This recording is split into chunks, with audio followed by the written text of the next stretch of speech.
This video demonstrates how to assemble a Kamigami robot kit. I have the cardboard box flat, the molded pulp tray, the manual,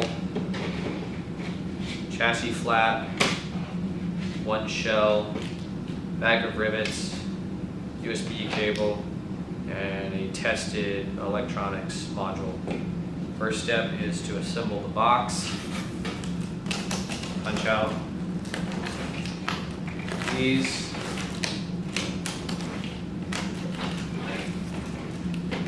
Fold up the back and the front, holding in these wings.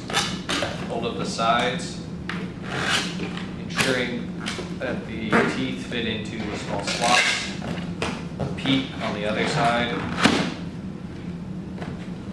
Hold the lid. Insert the molded pulp tray.